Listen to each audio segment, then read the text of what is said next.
Hi, I'm Emer Nolan. I'm a physics teacher here in Mounthawk. Junior Cert Science branches out into biology, physics and chemistry for Leaving Cert. I teach physics, where students have the opportunity to learn about light, mechanics, electricity, sound, wave nature of light and particle physics. So here what we are doing is we are measuring the diffraction grating of light. This experiment is important because it shows us the characteristics of light and how it moves and how it travels and how it splits into its different frequencies. So normally what you do in this experiment is you would measure the distance from the screen there to the diffraction grating there. And then after you would do that, you would jot it down here. And then what you do next is you measure the distances between the lines on the screen there.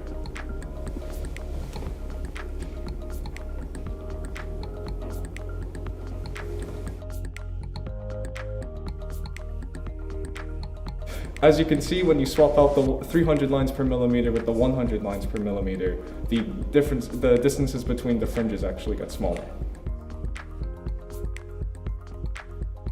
So I'm going to be measuring the specific latent heat of vaporization, and all that means is how much energy it takes to change 1 kg of the water to steam without a change in temperature. So I'm first going to find the mass of the copper calorimeter, and then going to fill it with water. And to get the mass of the water on its own, all I have to do is take the value of the calorimeter mass from the value of the calorimeter and the water mass.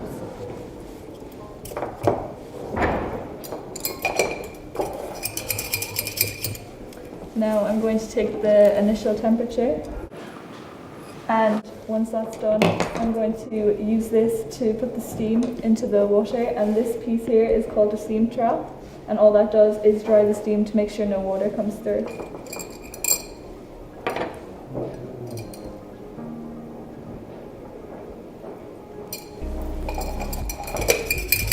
And then I'm going to take the temperature straight away.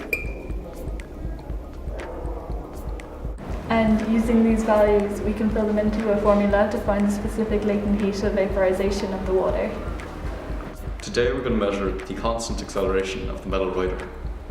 So in order to find the constant acceleration of the metal rider, we need to measure the length of the card, which is we do by using a meter stick. And then we find the time by using the scalar timer, and the displacement, which is the distance between the two light gates, and from that we can find the initial velocity, the final velocity, and the acceleration.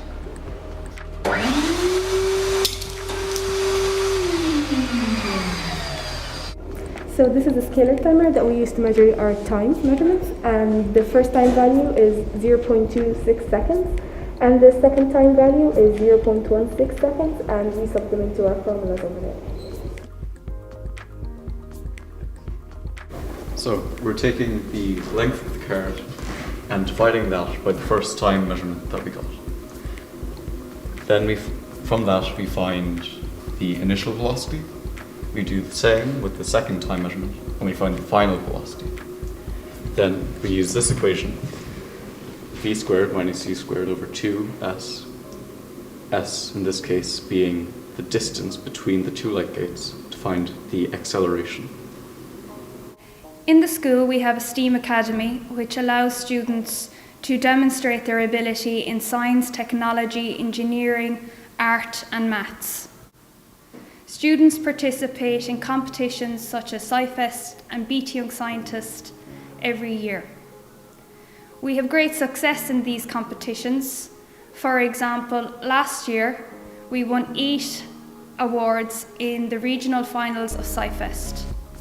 One particular project is going on to the national finals of SciFest in November, where they will compete for the Grand Final Award and the Boston Scientific Award. Physics is a great subject. Students enjoy the subject in the school.